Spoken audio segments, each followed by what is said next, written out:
नमस्कार, आपके साथ मैं हूं गौरव अग्रवाल। आप देख रहे हैं अड़ी, क्योंकि हमें है देश की पड़ी।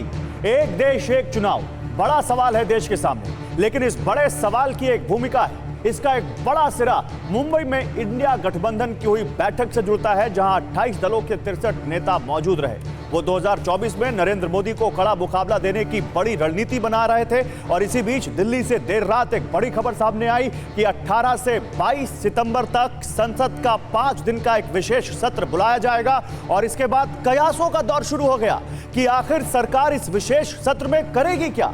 समान नागरिक संहिता, महिला आरक्षण bill, places of worship act में संशोधन, नई संसद में शिफ्टिंग, आखिर क्या करेगी सरकार।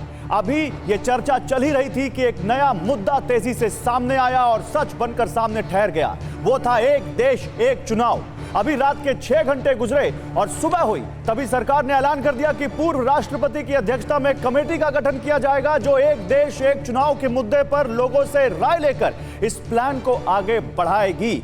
अब आज की अड़ी में देश के लोगों से मेरे कुछ सवाल हैं और वो सवाल मैं आपके सामने लेकर आना चाहता हूं। देखिए, मेरा सवाल यह है कि क्या देश इसके लिए तैयार है। पहला सवाल, क्या इस सत्र में यह कर पाना संभव है।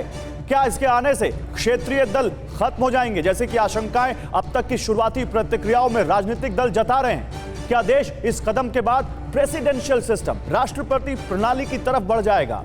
डाइवर्सिटी, विविधता, जो हमारे देश की सियासत की खासियत है, क्या वो खत्म हो जाएगी। या फिर क्या ये इंडिया गठबंधन को बेदम करने का प्रयास है। असली मकसद तो ये है।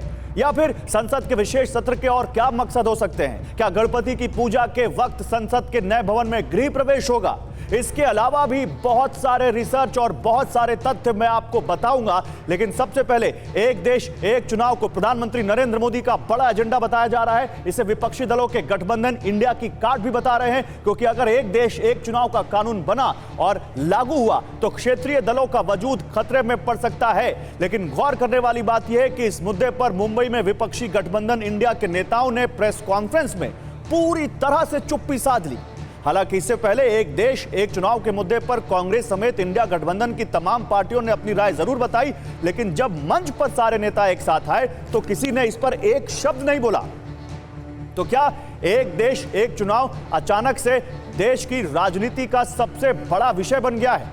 ऐसे में आपके लिए यह भी जानना जरूरी है कि इसका मतलब क्या है। इसका सीधा सा मतलब है एक साथ चुनाव, यानी लोकसभा के साथ ही सभी राज्यों के विधानसभा चुनाव। यह है एक देश एक चुनाव का मतलब। एक साथ चुनाव, लोकसभा का, विधानसभा का, सबका चुनाव एक साथ हो, यह इसका मतलब है।